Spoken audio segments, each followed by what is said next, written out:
नमस्कार साथियों, मैं शिव जी आप सबों का हार्दिक अभिनंदन करता हूँ। साथियों, इस वीडियो को देख रहे हमारे बिहार, झारखंड, उत्तर प्रदेश एवं हमारे देश भारत के तमाम नागरिकों को मैं आप सबों से विनम्र निवेदन के साथ चरण स्पर्श करता हूँ। साथियों, आज की इस वीडियो में अपने लोग बात करने जा रहे हैं दहेज प्रथा। दहेज प्रथा क्या है और इस दहेज प्रथा की खास करके हमारी देश भारत के सबसे कम साक्षरता दर वाले राज्य बिहार की महिलाएं को क्या भुगतना पड़ता है। क्या यह दहेज प्रथा सही है? क्या शादी में मोटी रकम से दहेज लेनी चाहिए? क्या ये आवश्यकता है? यदि है तो क्या इससे समाज पे कोई बुरा असर पड़ रहा है या नहीं पड़ रहा है? साथियों, मुझे पता नहीं कि इस वीडियो बनाने के बाद आप लोगों के और हमारे समाज में क्या बदलाव होगा या नहीं होगा, वो मुझे नहीं पता है। बस मुझे ये पता है कि ये वीडियो बनाने के तत्पश्चात मुझे ये लगता है कि शायद हमारी सोया हुआ समाज थोड़ा सा जग जाए, वो अलग बात है। क्योंकि ये जो दहेज को लाने की बात की जा रही है, तो दहेज लाने का काम मुख्य रूप से हमारे समाज के बुद्धिजीवी वर्ग ही करते हैं। और बुद्धिजीवी वो हैं अभी के समय में माने जाते हैं हमारे खास करके बिहार में, जो खास करके मेन रूप से गवर्नमेंट सेक्टर के जॉब में, प्राइवेट सेक्टर के जॉब में, मतलब जो मोटी रकम रूप में कमाता है। मतलब ये कि जिनके पास बहुत ज़्यादा पैसा हो गया हो। साथियों, बहुत ज़्यादा पैसा हो जाने की वजह से कहें तो इसे ये मतलब नहीं बनता कि हमें दहेज प्रथा को आगामी करनी चाहिए। कभी उस बेटी वाले पिता के दर्द को भी हमें समझने की जरूरत है कि उसके पास दर्द कितना होता है। हालांकि दहेज एक कैंसर की तरह होती है। ये दहेज प्रथा के चलते आए दिन न्यूज में आता है, दहेज के चलते मतलब पेट्रोल छिड़क के आग लगा के मार देता है। एक बार दहेज लेने के तत्पश्चात यदि मन नहीं भरता है तो फिर से दहेज लेता है, फिर से दहेज मांगने की प्रयास करता है। यदि वो नहीं दिया जाता है तो बार बार टॉर्चर किया जाता है लड़कियों को। आखिर क्यों? ऐसा क्यों? और वो कोई ऐसा नहीं। हाल ही आज से कुछ महीने पहले एक जज पे आरोप लगा था, एक सरकारी कर्मचारी की बेटी ने और सरकारी कर्मचारी के लोगों ने, और खुद उनकी माँ के मतलब लड़की के पिता खुद ये एफआईआर करवाए थे कि सरकारी कर्मचारी जज थे और जज जो है अपनी पत्नी से मोटी रकम लगभग 50 लाख रुपया का मतलब पहले ही दहेज लिया गया था और फिर 25 लाख रुपया का मांग किया था। ये सबको पता होगा। सिर्फ ये एक एग्जाम्पल नहीं है, सिर्फ एक एग्जाम्पल नहीं आप लोगों के सामने, ये दुनिया भरी पड़ी है इस एग्जाम्पल से। बट आपको आंख खोलने की जरूरत है। बात ये होती है कि समाज में जो लोग होते हैं, हमारे लोग जो समाज में निवास कर रहे होते हैं, इनको मतलब एक दिखावटी टाइप का कीड़ा काट रहा होता है। माफी चाहूंगा साथियों कि कुछ ऐसे शब्दों का हैवान होगा इसमें जिससे हो सकता है कि आपको प्रॉब्लम हो गए, लेकिन हाथ जोड़ करके विनम्र निवेदन है कि इस भाव को थोड़ा सा समझिएगा, क्योंकि मैं इस भाव को प्रकट कर रहा हूँ, ना कि किसी भी प्रकार की शब्दों के हैवान से आप लोगों को दिक्कत पहुंचाने की आवश्यकता है। साथियों, इस समाज में जो देखा देखी है, मैं बड़ा तो मैं बड़ा, हम इतना रुपया दिए, हम इतना रुपया दिए, हम इतना दहेज दिए, ये जो चल रहा है मेरे ख्याल से यही बहुत गलत है और यही भावना पहले टूटनी चाहिए। यदि ये भावना टूट जाती है हमारी समाज से तो शायद से ये दहेज प्रथा खत्म हो जाएगा। हालांकि ये बात अलग है कि हम चलते हैं थोड़ा सा उस पिता के दर्द के ऊपर, जो पिता अपने कलेजे से लगा के पालती है एक लड़की को, और लड़की की जो बाद में हैसियत होता है वो नहीं ठीक हो पाता है। साथियों, एक बार की घटना है, इसको मैं थोड़ा सा एक 2-3 मिनट के एग्जांपल से बताना चाहूँगा कि ये किस प्रकार से काम करता है। एक मतलब औसतन परिवार के लड़कियां थी, डेट मीन्स उनके परिवार का आमदनी वही 10 से 15 हज़ार के आसपास महीना का था। और हम ये कह सकते हैं कि वो मजदूर परिवार की लड़कियां थी। कंडीशन ये हो जाता है साथियों। इसको समझाने और बताने की ज़रूरत ये है कि उससे हमें कुछ सीखने को मिलती है, आखिर ऐसा क्यों होता है।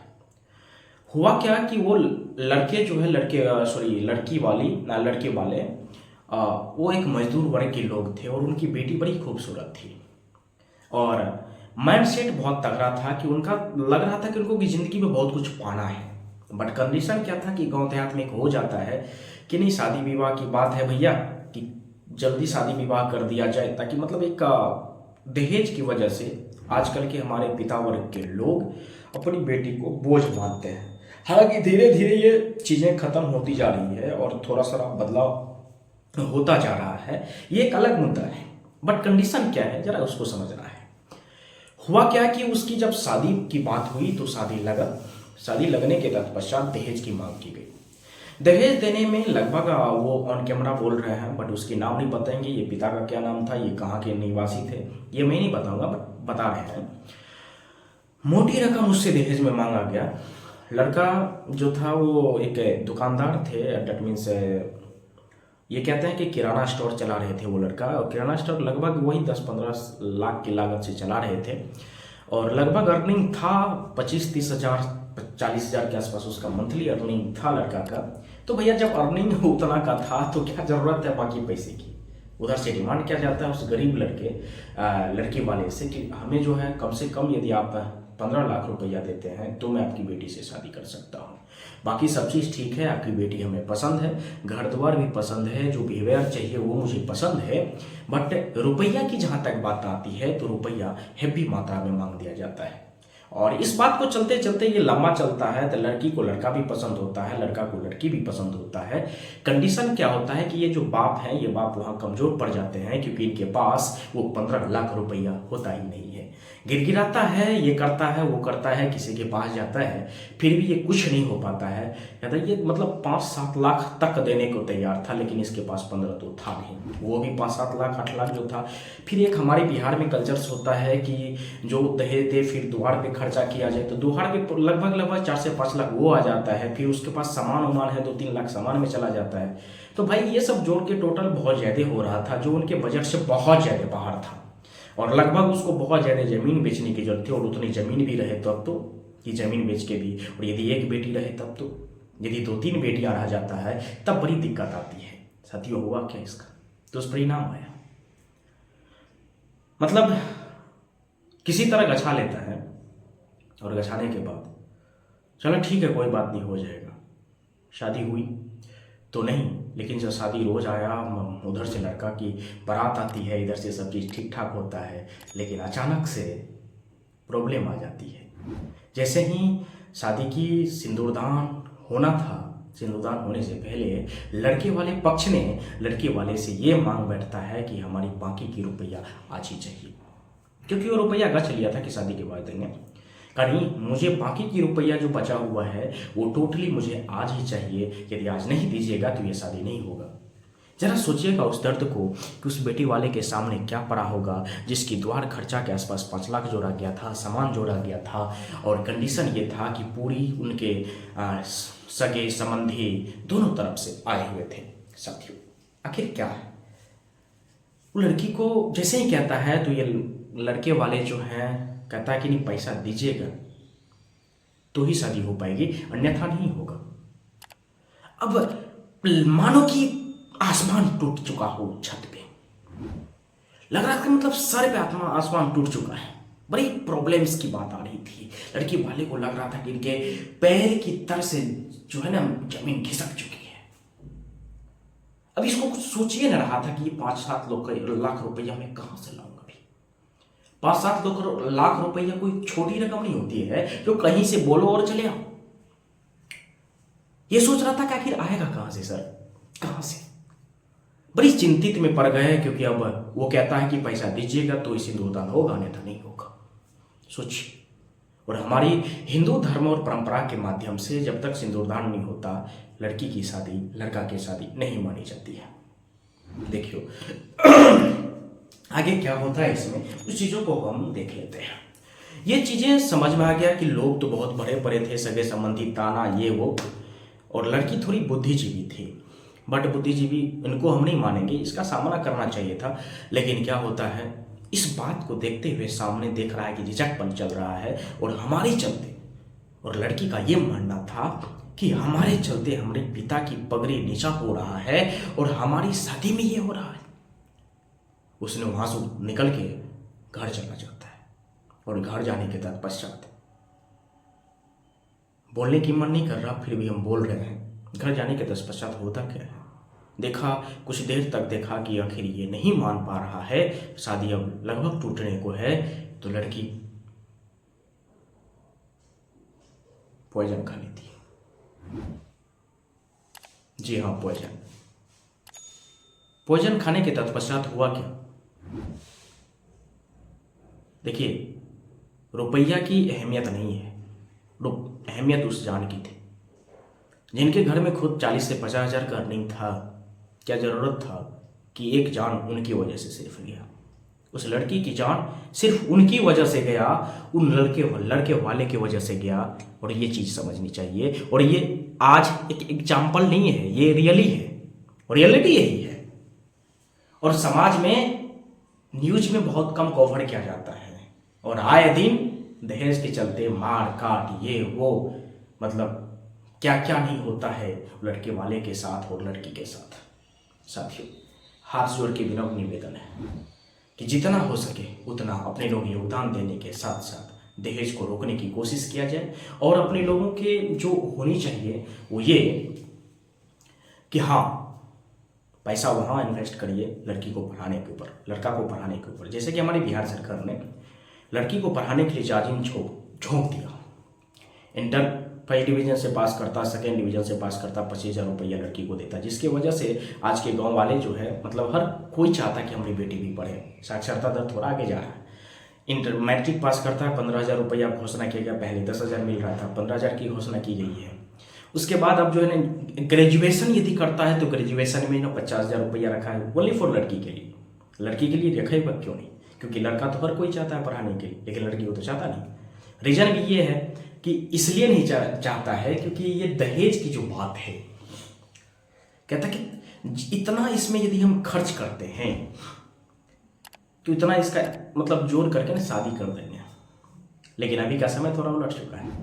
मजे की बात तो तब आती है पढ़ा लिखा करके जब लड़की को मतलब कोई पोस्ट पे भी पहुंचा दिया जाए, फिर भी आगे वालों से फिर दहेज की मांग की जाती है। मजे की बात वो है कि जिंदगी भर कमा के खिलाएगी वो लड़की उनको, मतलब इतनी सैलरी लेके मतलब जा रही है और मतलब नौकरी कर ली है, फिर भी आगे की तरफ से चाहता है कि मुझे फिर दहेज चाहिए। मजे की बात यहाँ आती है। और क्यों ना, कुछ लड़की वाले भी तो ऐसे ये होते हैं दिखावे के लिए, हाँ 30 लाख दे देंगे, 40 लाख दे देंगे, 25 लाख दे देंगे, हमारे पास पैसा है हम देंगे। ये दिखावा है, सिर्फ दिखावा करने के लिए करते हो भाई। और जो दिखावा करने के लिए सिर्फ इतना करते हो, साथियों जिंदगी में ना कोई पैसा लेके आया है ना कोई जाएगा। जो कमाएगा यहीं और जो छोड़ेगा यहीं छोड़ेगा।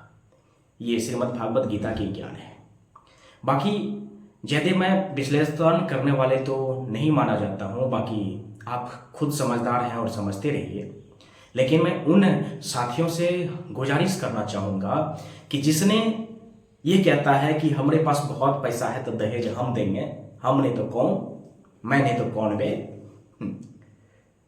उनको गुजारिश करना चाहूँगा कि आप ही के बगल में बहुत ऐसे परिवार होंगे जिनको खाना नहीं मिलता होगा। एक टाइम खाता होगा तो दूसरा टाइम भूखा रहता होगा। यदि आप उनको थोड़ा सा वो मदद कर दीजिएगा ना तो शायद बेहतर होगा। और आप ही के बगल में साथियों, आप ही के बगल में कितने ऐसे लड़की होंगे, गरीब लड़की जिनकी शादी नहीं होती होगी सिर्फ पैसा के चलते। कितने ऐसे गरीब परिवार हैं जिनको पढ़ाई लिखाई नहीं होता, जिनका इलाज नहीं होता है पैसा के चलते। जिस पैसा को आप पैसा दिखाने के तौर पे खर्च कर रहे हैं साथियों, उस पैसा को किसी की भलाई के ऊपर यदि खर्च कर देते हैं तो मुझे लगता है कि आप भगवान को पा लिए, क्योंकि भगवान को किसी ने देखा नहीं है, ना हम देखे हैं ना आप देखे, सिर्फ महसूस करते हैं। जिस प्रकार हम किसी हवा को नहीं देखे, एयर को हमने नहीं देखा, महसूस करते हैं कि हाँ हवा है। ठीक उसी प्रकार भगवान पे आस्था होनी चाहिए। आस्था, विश्वास है भगवान है, क्योंकि भगवान के बिना सृष्टि नहीं चल पाएगी। भगवान को हम देखे नहीं, महसूस करते हैं कि भगवान है। एक शक्ति ऐसा है जो पावरफुल है, सब उन्हीं की वजह से है, जो श्रीमद् भागवत गीता में कहा गया है। और रियल रूप में यदि हम भगवान को देखें तो वो हमारी माता, हमारे पिता और हमारे जो गुरु हैं वो है। और समाज भी हैं, और समाज के इसीलिए समाज के जो बड़े बुजुर्ग हैं उनका सम्मान करना चाहिए, पैर छू के प्रणाम करनी चाहिए। और पैर भी छूए तो दोनों हाथों से झुक के, पाटी कुंडली रूप से झुकिए दोनों हाथ से, तब छूइए पैर और प्रणाम करिए। बुजुर्ग को गले लगाइए अपने एज वाले से, और छोटे को स्नेह और प्रेम दीजिए।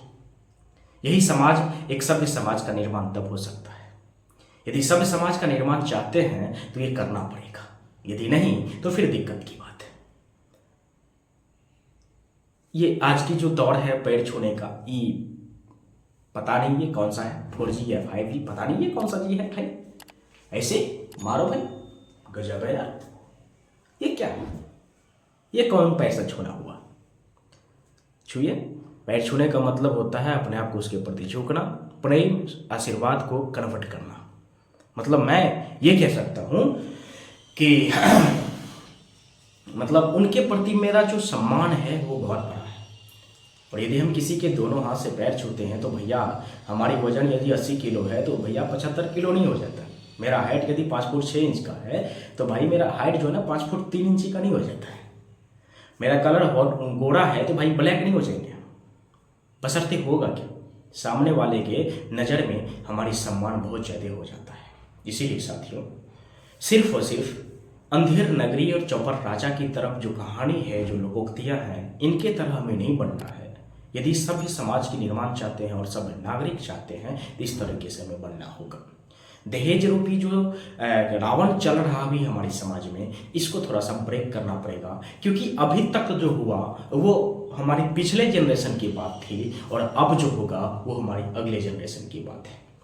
नारी और पुरुष में किसी भी प्रकार की अंतर नहीं मानी जाती है। शास्त्र और बड़े बड़े शास्त्र में ये भी चीज़ों को लिखा गया है। यदि इस प्रकार से होता तो शायद हमारी झांसी की रानी लक्ष्मीबाई इतनी बड़ी महान नहीं होती। रानी लक्ष्मीबाई हीरोज की सेना से 8 दिनों तक अकेली लड़ती रही थी, जिसके कारण हीरोज ने उनको कहा था ये एक अकेली मर्द है, भारत के वीरों में एक अकेली मर्द है, एक अकेली मर्द। इस भारत के वीरों में एक अकेली मर्द है रानी लक्ष्मीबाई। सोचिए, मर्द की उपाधि वहां भी मिलता है। बुंदेले हर बोले घूमी, हमने सुनी कहानी थी, खूब लड़ी मर्दानी वो तो झांसी वाली रानी थी। क्या था, महिलाएं भी बहुत कमाल करती है, और इसलिए हमें उनके कदम से कदम मिला के उनको लेके चलने चाहिए, ना कि उनको पीछे दिखाने की ज़रूरत है। हमें ये मानना है कि भाई यदि हम एक सभ्य समाज का निर्माण करेंगे तो भैया जितना हम हैं उतना वो भी हैं। इस प्रकार से हमें आगे ले जाने की ज़रूरत है। लेकिन क्या, मैं उन्हें भाइयों और बहनों से भी हाथ जोड़ के विनम्र निवेदन के साथ कहना चाहूँगा कि संसार की चकाचौंध की दुनिया में जो आप भी भागने की कोशिश कर रहे हो ना, हाँ, ये जिंदगी नहीं है। सही मायने में जो जिस किताब की पन्ने को पलटने के चकाचौंध की दुनिया में उड़ रहे हो कि पन्ने पलटना एजुकेशन कहलाता है, ये भी नहीं है। सिर्फ किताब को रट देने से जिंदगी कभी बढ़िया नहीं हुआ करती। जिंदगी बढ़िया होने के लिए जिंदगी को पढ़ना पड़ता है, दोस्तों को पढ़ना पड़ता है, सगे संबंधियों को पढ़ना पड़ता है, किताब के वो भी पढ़ना पड़ता है, तो ही जिंदगी बड़ी हो पाती है और बढ़िया हो पाता है। इसीलिए सिर्फ किताबें को ना पढ़िए, सगे संबंधी को पढ़िए, दोस्तों को पढ़िए, समाज को पढ़िए, समाज को जानिए और जिंदगी में आगे बढ़िए। क्योंकि सही शिक्षा किताबी ज्ञान, व्यवहारिकता, नैतिकता और वैचारिकता की एक समूह की संगम है। यदि ये पूरी प्रकार से क्रिएटिव पॉइंट्स बनता है तो ही जाके एक सही शिक्षा का निवारण होता है। इसलिए हमारे समाज को सही शिक्षा की तरफ झुकनी चाहिए, ना कि वो शिक्षा जो हमारे किताब के साथ तो हमें आगे कर रहा है, लेकिन क्या फिर वही प्रॉब्लम्स।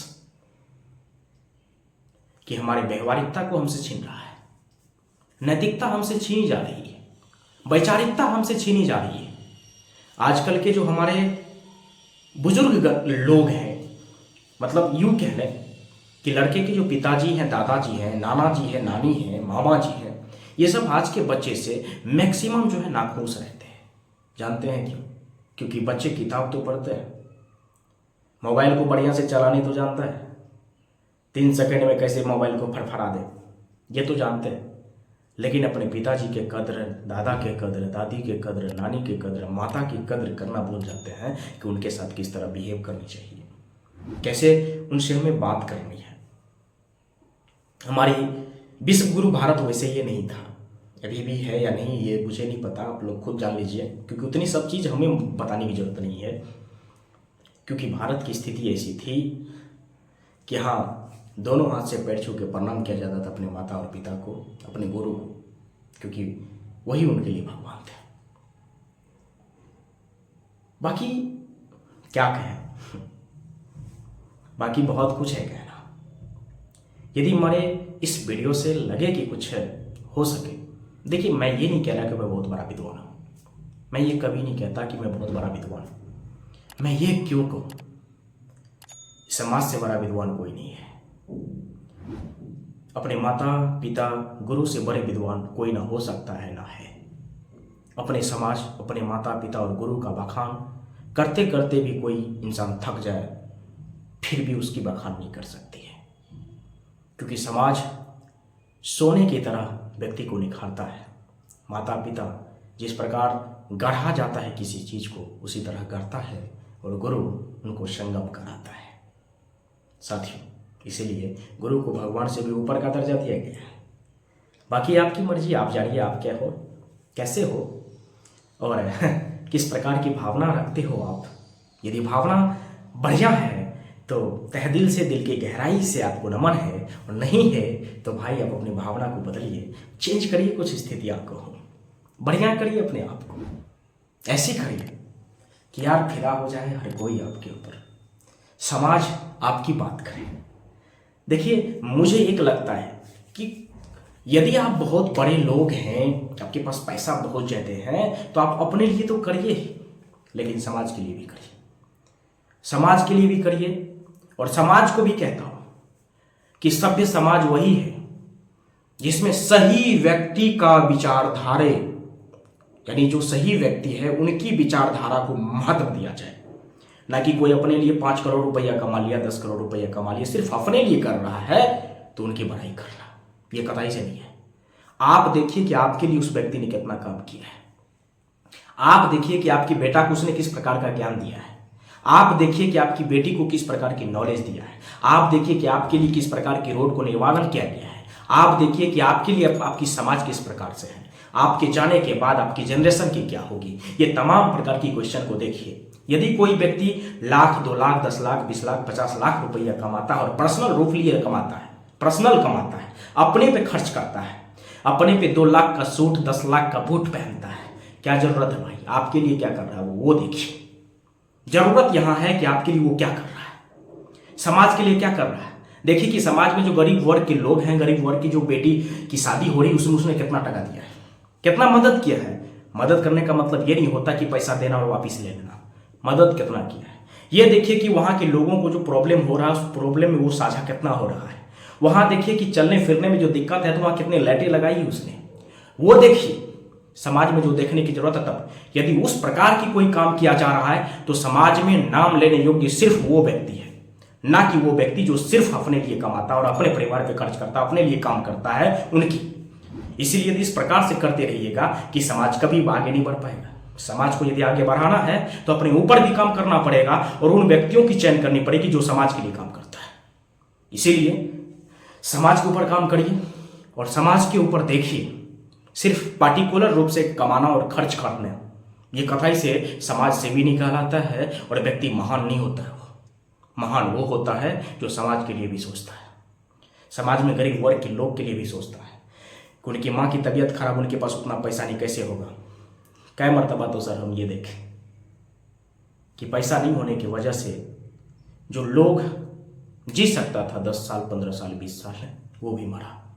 जानते हैं क्यों? क्योंकि उनको कोई मदद करने वाला नहीं था। क्यों नहीं मदद करने वाला था? आप लोग के चलते समाज, आप लोगों के जैसा समाज होगा तो लोग भी ऐसा ही मिलेगा। इसीलिए समाज है, आप अपने आप को बदलिए, मनोकामना को बदलिए, स्थितियां को बदलिए और सुविधाएं को बदलिए और विचारधारा को बदलिए। समाज में नाम किनका देना है, किसके तरह आप अपने बेटा को बनाना चाहते हैं, बेटी को बनाना चाहता है, उसको आइकन बोलिए, उस आइकन को चुनिए जो समाज के लिए भी काम करता हो। हाँ, वो बात अलग है, पैसा कमाना इतना आसान नहीं है, लेकिन श्रीमद् भागवत गीता में कहा गया है कि पैसा मंदिर में जाके मांगने से नहीं मिलता। मंदिर में मांगने से कहता है कि वो हाथ बहुत खूबसूरत होता है जो प्रार्थना के लिए नहीं, लोगों की मदद के लिए खड़ा हो। फिर से सुनिएगा, मैं कहता हूं वो हाथ बहुत खूबसूरत होता है, वो हाथ देवतुल्य होता है जो सिर्फ प्रार्थना के लिए नहीं, लोगों की मदद के लिए उठता हो। तो साथियों, वो हाथ बनने की कोशिश करिए, क्योंकि समाज में यदि आप चाहते हैं कि हम बहुत बड़ा हो तो वो बहुत बड़ा आपको तब मिलेगा जब आप अपने लिए मांगिएगा नहीं, किसी दूसरे के लिए करिएगा।